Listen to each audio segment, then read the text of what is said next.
Siapa yang sangka serangan virus corona efektif memukul ekonomi Cina? Dari awal saya tidak bergeming menyatakan bahwa virus corona adalah biological warfare, perang biologi yang diluncurkan Amerika terhadap Cina. Ini semua bagi pengamat pertahanan adalah lanjutan dari perang dagang Cina-Amerika. Amerika kalah dagang dengan Cina dalam 10 tahun terakhir, atau bahasa ekonominya defisit, yang kemudian di zaman Trump, Amerika balas dengan meningkatkan tarif masuk yang mahal bagi barang Cina. Ternyata tidak juga memukul Cina.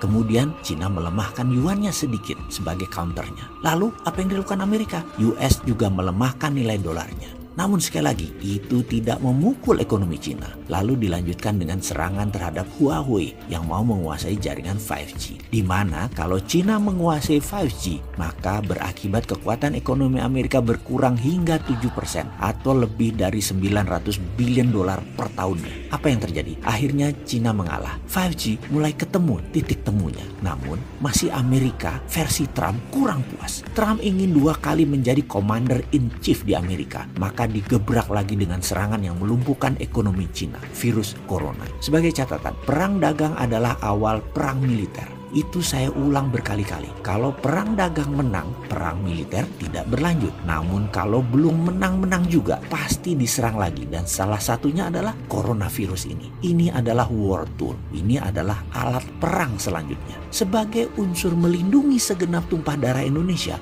maka penanganan virus corona di Indonesia seharusnya pemimpinnya, garda terdepannya adalah Kementerian Pertahanan. Di bawahnya, Menteri Luar Negeri, Menteri Dalam Negeri, Menteri Kesehatan, dan Menteri Sosial. Ini harusnya mendapatkan perhatian super serius dari pemerintah. Apa efek lainnya? Kita ini ketergantungan sama Cina kan sudah luar biasa. Ya importnya, ya ekspornya. Setiap barang di Indonesia itu pasti ada unsur Cinanya. Untuk melindungi Indonesia dari virus mematikan tersebut, ada baiknya selama 3 bulan atau 6 bulan ke depan tidak ada barang impor dari Cina. Juga mengirim ekspor ke Cina tidak bisa dilakukan atau dibatasi karena Cina itu shutdown. Juga jangan terima migran atau buruh Cina. Jangan, tutup. Semoga hal ini tidak ditanggapi sama pejabat yang sering melindungi kepentingan Cina di Indonesia. Sesekali dia melihat kepentingan yang lebih luas gitu loh. Nggak NKRI banget sih lu. Dengan tidak adanya barang dari Cina tadi, ini menjadi peluang bagi Indonesia untuk memulai berdiri di atas kaki sendiri. Kita harus mulai produksi sebanyak-banyaknya. Apapun kebutuhan dalam negeri harus kita produksi sendiri.